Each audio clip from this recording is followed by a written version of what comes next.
Bon, écoutez, je vous propose de commencer. Déjà, je vous remercie pour votre participation. Donc aujourd'hui, on veut vous parler de vos données immobilières. Comment est-ce qu'on les collecte? Comment est-ce qu'on les fiabilise? Comment est-ce qu'on les exploite? Comment est-ce qu'on les valorise? Donc c'est tout l'objet de ce webinaire. En préambule, pour votre information, donc on va enregistrer ce webinaire, donc vous pourrez le consulter par la suite. Vos micros et caméras sont coupés. N'hésitez pas à poser vos questions, comme je vous l'ai dit, en haut là sur le volet Q&A. Et puis à la fin, on va se garder un petit temps de questions-réponses pour pouvoir répondre à toutes vos questions. Et encore une fois, on est ravi d'avoir autant de participants aujourd'hui pour un sujet qui est vraiment d'actualité. Euh, Autour de la table, on a Paul Emmanuel, donc moi-même, donc je suis le directeur général de Get & Share. Je suis accompagné aujourd'hui de Lydie. Merci Lydie de votre participation, directrice transformation et innovation chez un bailleur social qui s'appelle 3F Centre Val de Loire. Et puis Théophile, qui est un associé fondateur de Get & Share et qui pourra nous parler des enjeux plus globaux auxquels répond Get.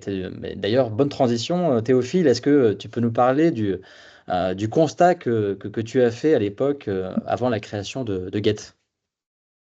Bonjour à tous. Donc oui, le constat, le point de départ en fait de tout ce projet, il est né d'un constat simple partagé par tous les propriétaires immobiliers qui gèrent des parcs, des grands parcs.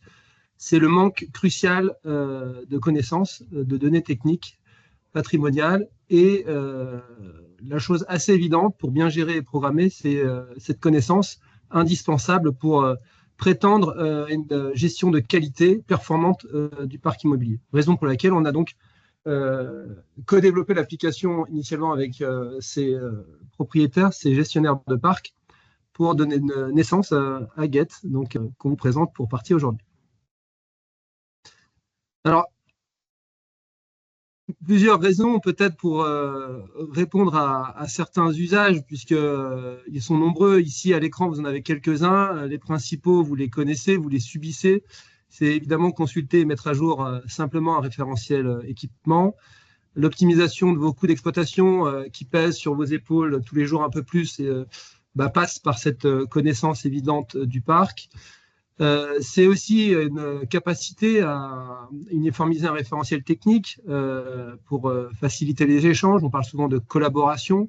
Pas toujours évident de pouvoir le faire aujourd'hui quand on travaille dans des méthodes qui sont parfois, je dirais, presque archaïques pour certains. Et puis, d'autres cas d'usage comme le suivi de l'état technique du patrimoine, faire un inventaire régulier, mettre à jour vos données. Et aussi, un sujet qui est de plus en plus prégnant, c'est répondre à des sollicitations sur des nouvelles orientations, des nouvelles initiatives, voire même répondre à des normes. Pour certains, je prendrais des obligations réglementaires, par exemple, comme profiter d'un décret BACS pour aller capter de la donnée de manière organisée et structurée. Et tout ça, évidemment, vous permet de répondre aussi à un besoin, c'est comment transformer, votre parc et la gestion de votre parc immobilier, transfo digital, j'entends, pour accompagner des nouvelles briques digitales. Et j'ajouterais un élément important qui est dans l'air du temps, c'est l'IA. J'avais liké il y a quelques semaines un post qui précisait que sans données de qualité, c'était compliqué d'engager de l'IA dans le secteur d'immobilier. Je partage complètement cet avis. La donnée, elle est essentielle et donc Get répond à cet enjeu-là. Alors, solution métier, j'expliquais tout à l'heure en introduction que c'était une application co-développée, donc totalement tournée vers les métiers. Et donc, je dirais, l'ensemble des acteurs de l'immobilier doivent se retrouver dans les deux grands volets proposés à l'écran, l'habitat social évidemment, et je remercie et j'en profite pour remercier Lydie pour sa présence et son témoignage. Évidemment, le tertiaire, tout ce qui est collectivité retail. Voilà, on est dédié et porté par les métiers et c'est vraiment un objectif clair que nous, on a au sein de Get & Share. Merci Théophile. Et donc je voulais maintenant profiter de la présence de Lydie, que je remercie encore, pour nous apporter son témoignage, son éclairage sur d'où est venu le besoin d'une solution comme Get. Alors, bonjour à tous. Donc, 3F Centre-Val de Loire, en fait, c'est un bailleur social qui est installé en région centre. On gère à peu près 660 résidences avec 25% de logements individuels. On est parti d'un constat simple, c'est que pour servir mieux nos clients, pour pouvoir répondre à des réclamations, il faut très bien connaître son parc immobilier pour être réactif. On avait besoin aussi de pouvoir planifier les travaux, prévoir les budgets et pour savoir ce qu'on va investir et où et bien utiliser nos budgets de rénovation ou de travaux, on a besoin, parmi les 660 résidences, de les coter et donc de préparer une feuille de route assez claire sur l'entretien de notre parc. Et aujourd'hui, on était avec des fichiers Excel, des carnets, plein d'informations en fait précieuses dans la tête des collaborateurs, mais non partagées, non organisées et voire non fiabilisées. Donc, Get est apparu en fait comme une solution idéale pour répondre à tous ces besoins. On est parti en fait au début d'une volonté d'utiliser l'intelligence artificielle dans nos métiers. Théophile en parlait tout à l'heure.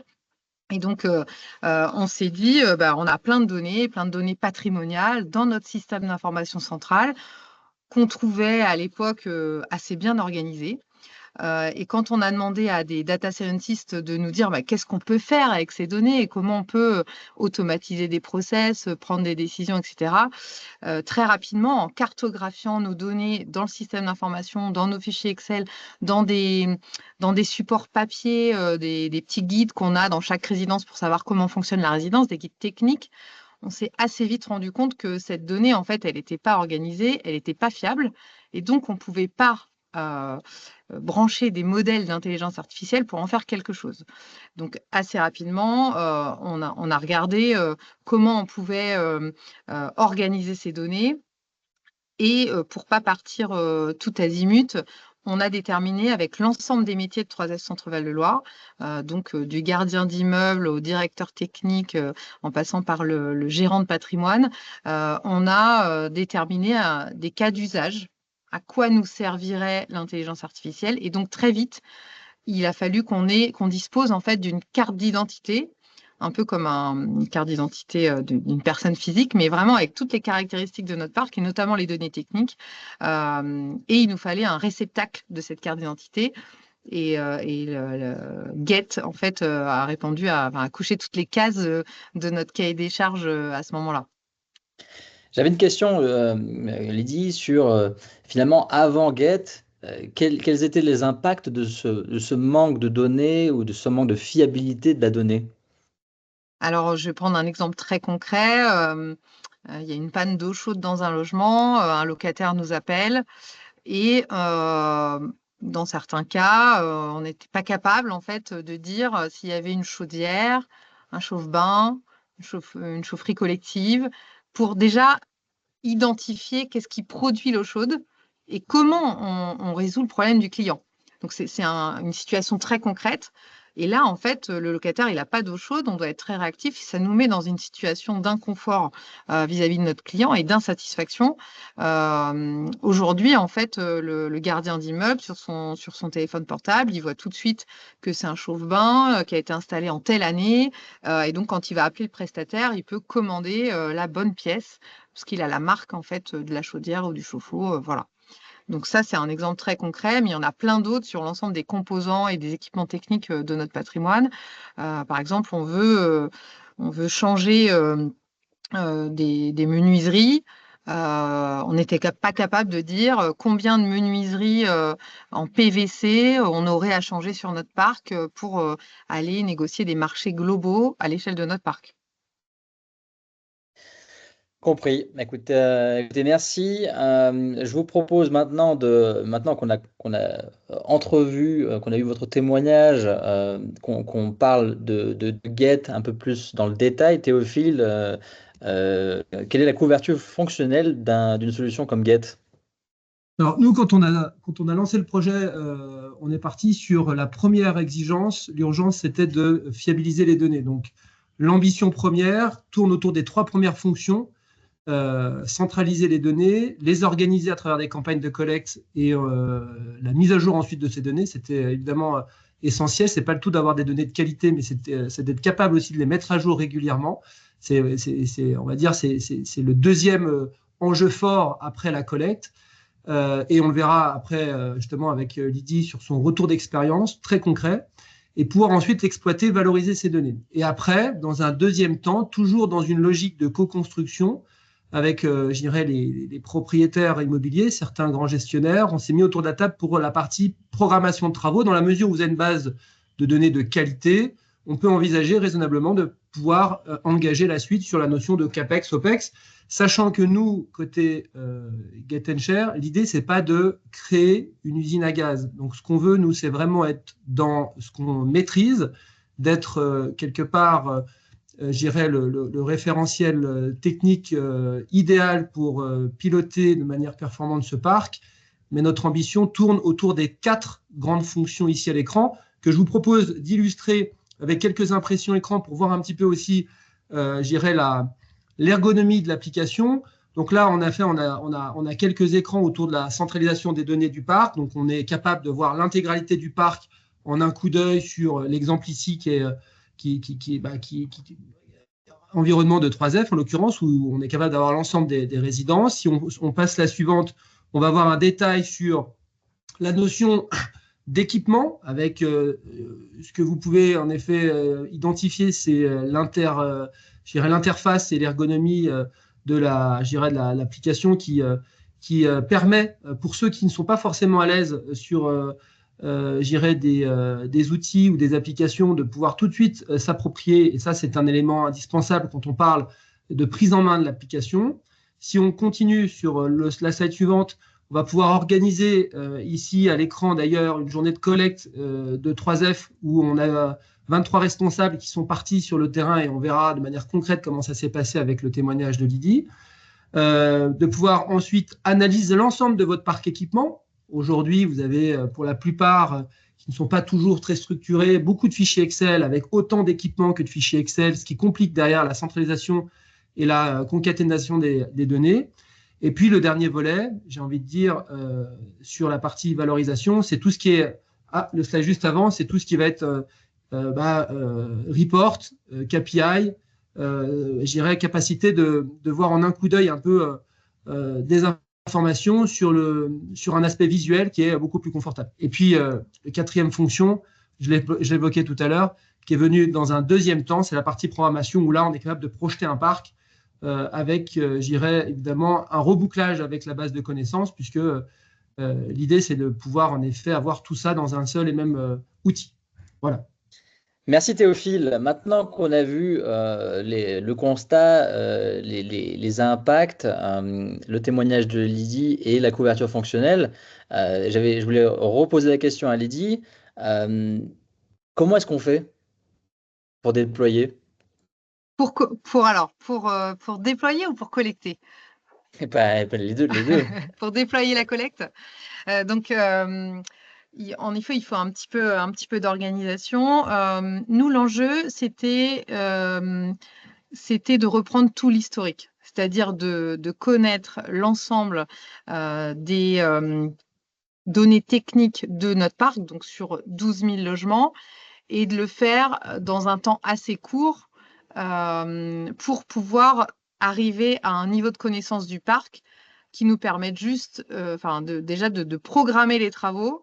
Donc, on a priorisé déjà les composants les plus importants pour pas s'éparpiller, et on a constitué une équipe de référents. Nous, on est à peu près 160 collaborateurs chez 3S Centre-Loire, et donc on a constitué une équipe de 15 personnes, essentiellement constituée des personnes qui sont sur le terrain, donc qui sont des personnes qui gèrent le patrimoine techniquement au quotidien, qui sont auprès des locataires, qui connaissent parfaitement le parc.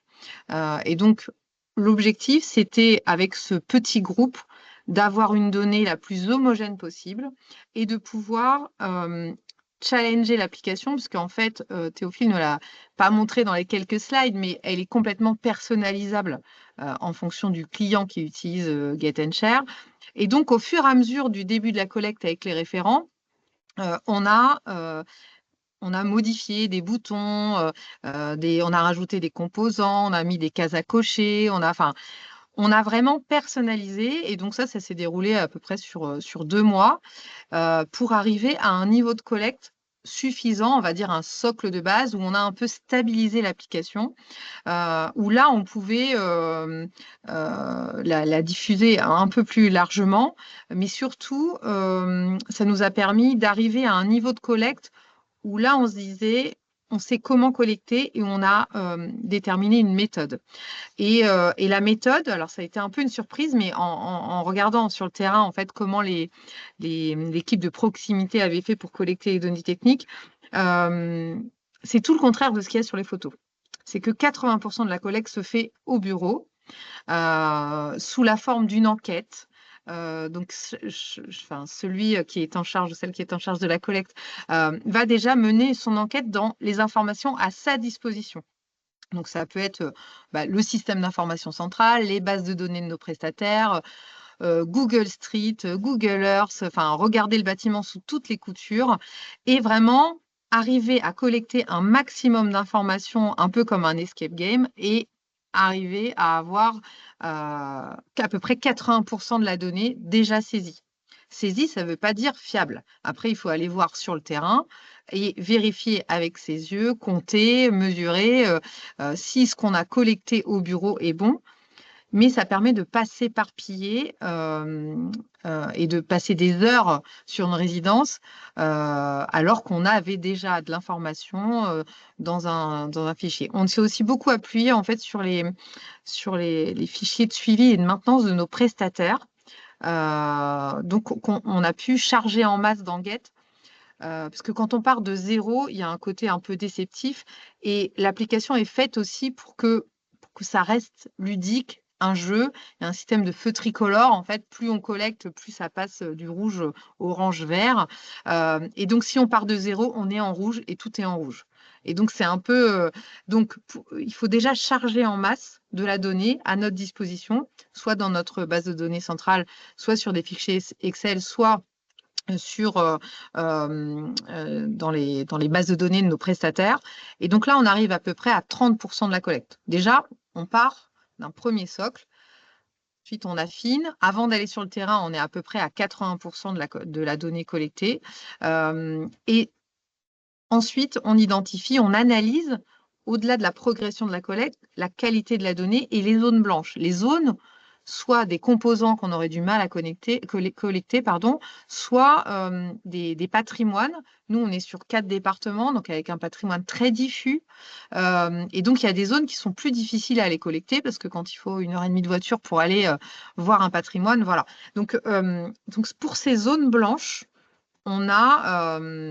je vous ai dit qu'on avait commencé à peu près à la rentrée. Pendant 2 mois, on a collecté. Et puis, quand on est arrivé à un socle où on avait pas mal de données, l'équipe de référents commençait à s'épuiser. Donc là, comme une équipe de football, je crois que l'actualité colle assez à cette référence. On a organisé une trêve hivernale. On a dit on fait une pause. Par contre, pour repartir, et donc on est reparti au mois de janvier, on a organisé une journée de collecte. Donc dans le froid, dans le brouillard, mais avec beaucoup de motivation. Et surtout, là, on a convié, en fait, on a fait un appel à volontaires dans les équipes plutôt administratives, en fait, des collaborateurs qui sortent pas trop de leur bureau, qui vont pas beaucoup sur le terrain, et donc qui étaient très heureuses de découvrir le patrimoine et de contribuer à faire monter, toujours sous forme de jeu, en fait, la progression de la collecte des données techniques au bénéfice de tous.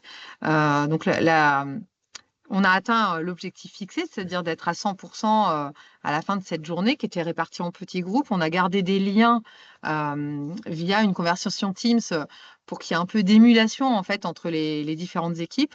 On a appliqué la méthode de collecte qu'on avait fait les mois précédents, mais en version accélérée en fait sur cette journée. C'est-à-dire on collecte d'abord au bureau et puis ensuite on se répartit les rôles. Certains font l'enveloppe, d'autres font l'intérieur des bâtiments. Enfin, toujours pour aller le plus rapidement possible collecter la donnée et de manière fiable. Et ensuite, en fait, la véritable innovation ou surprise de cette journée, c'est que c'était une vraie journée de cohésion. C'est-à-dire que souvent, on essaye d'organiser des journées de team building avec les équipes. Et là, en fait, c'était une journée de team building qui avait du sens, qui était utile pour les collaborateurs qui allaient collecter de la donnée, parce qu'ils allaient s'en servir demain avec les locataires ou pour passer des marchés avec des nouveaux prestataires, ou pour le service comptable pour préparer en fait le nouveau plan moyen terme de maintenance du patrimoine. Donc, à la fin de cette journée, en fait, on est tous ressortis regonflés à bloc. Et en plus, on avait collecté 1000 équipements. Donc, c'était vraiment une satisfaction collective. Et donc, maintenant, on attend une nouvelle journée de collecte sans le froid, avec le beau temps. Et ça sera encore plus performant. Je n'en doute pas. Merci Lydie pour ce témoignage. Il y a une question de l'assistance qui est intéressante. Comment mesurez-vous et maintenez-vous la qualité des données collectées? Alors, en fait, il y a des indicateurs déjà il y a des indicateurs dans Get où on peut voir sur un équipement si on a collecté beaucoup de données ou pas beaucoup de données. C'est-à-dire, on a 10 caractéristiques. Si on n'en a collecté que 8, et on peut mettre des caractéristiques obligatoires. Donc ça nous aide à suivre. Et dans le temps, après, il faut organiser des campagnes. À partir de l'onglet Analyse de Get, on va pouvoir challenger un peu la donnée, faire des tests de cohérence.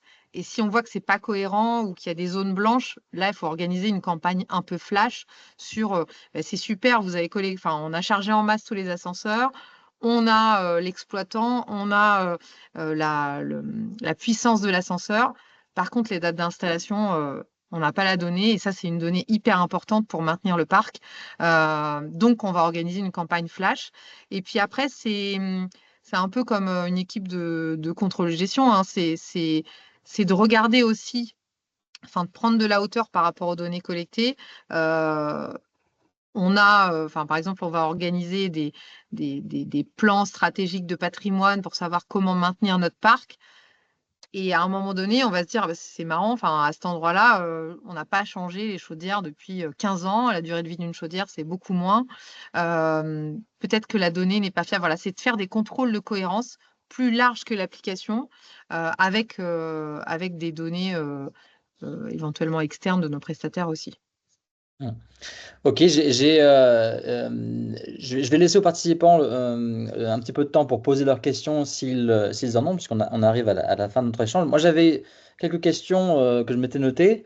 En particulier, vous avez évoqué une équipe de 160 collaborateurs avec, je suppose, pas mal d'équipes terrain. Mais qu'est-ce qu'on fait quand on n'a pas d'équipe terrain? Alors, on peut s'appuyer sur les prestataires, parce qu'en fait, on a des mainteneurs qui viennent, soit nous dans les logements, vérifier les chaudières, nettoyer les logements, entretenir, faire de la peinture. Et donc, ils rentrent dans les logements, ils rentrent dans les résidences. Et donc, on peut ouvrir des accès spécifiques dans Get et pour leur donner une mission ponctuelle de collecter cette donnée précise sur un équipement dont ils ont l'expertise, par exemple. Ok. Dans le cadre de votre déploiement, quels ont été les métiers et les équipes qui ont aidé à ce déploiement? Alors, en fait, on a essayé d'impliquer tous les métiers terrain. Quand on parle d'une application informatique, on pense tout de suite à la DSI. Et ça a été un peu une surprise, mais en fait, nous, on est une filiale du groupe 3F, on n'a pas d'informaticien en local. Et pourtant, en tout cas, dans tout le déploiement, en fait, il n'y a pas eu de difficulté technique. On n'a pas eu besoin d'informaticiens. Juste avec notre base de données qu'on avait déjà sur Excel, on a pu initialiser l'application. Donc, il n'y a pas besoin de compétences techniques de développeur pour pouvoir s'approprier l'application. C'est très accessible par des métiers. Enfin, si vous avez des métiers qui savent utiliser Excel, même à un niveau débutant, ça fonctionne. Merci. Une question de l'assistance. Comment collectez-vous des données en vous appuyant sur des bases open source? Non, pas à ce stade. Pas à ce stade. Parce que là, Alors, en fait, on a notre maturité, en tout cas sur la collecte des données techniques, c'est de se dire, on ne va pas collecter tout azimut. On va déjà collecter, nous, on n'a que 25 composants prioritaires. On se dit, il faut être très bon déjà sur ces 25. Et après, par contre, dans les contrôles de cohérence dont je parlais tout à l'heure, ça peut en faire partie. et je me permets de rebondir. Donc, pour compléter, là, c'est plutôt peut-être une trajectoire ou une question autour de la feuille de route ou de la roadmap du produit. Pour répondre à la question, oui, l'idée, c'est de pouvoir en effet bénéficier de toutes les données qui seraient disponibles sur de l'open source autant que possible pour éviter en effet à devoir saisir des données qui pourraient être beaucoup plus faciles, je dirais, à intégrer dans l'application. Donc, l'outil, je ne vais pas faire un webinaire sur la technique de la manière dont il a été conçu, mais l'esprit et l'objectif est bien celui-ci. Donc la réponse est oui. Très bien. Et écoutez, j'ai une dernière question, Lydie. Aujourd'hui, où est-ce que vous en êtes? Et puis, quelles seraient les prochaines étapes? Alors aujourd'hui, on a un taux de progression de la collecte à peu près à 80%, donc en tout cas sur les résidences cibles. Donc l'étape d'après, en fait, on l'a pas dit dans l'introduction, mais c'est de préparer la modélisation de notre parc avec l'outil Stonal. Et donc c'est d'intégrer ces équipements techniques sur des plans et donc de pouvoir modéliser en fait l'ensemble de notre parc à une échelle régionale. On a une question encore. Est-ce qu'il y a un système de niveau d'accès, un profil d'accès, administrateur, utilisateur, dans Get? Oui. Alors, je sais pas, je réponds Théophile, mais en fait, on a en plus le système d'habitation est complètement à la main du client. C'est-à-dire que vous pouvez créer autant de profils d'habitation que vous voulez et donner accès en consultation, modification à certaines briques ou certaines fonctions de l'outil. Une autre question qui est plutôt pour Théophile, c'est est-ce que le montant de la prestation de l'abonnement dépend du nombre d'utilisateurs ou du nombre de bâtiments? Donc on a en effet un modèle commercial très simple. Sur l'habitat social, on est au logement et c'est sans limite d'utilisateurs. Et la même chose pour le tertiaire, la collectivité, c'est au nombre de bâtiments. Donc on a un métrique très simple avec des droits, des responsabilités selon les profils, comme l'a décrit tout à l'heure Lydie. Très bien.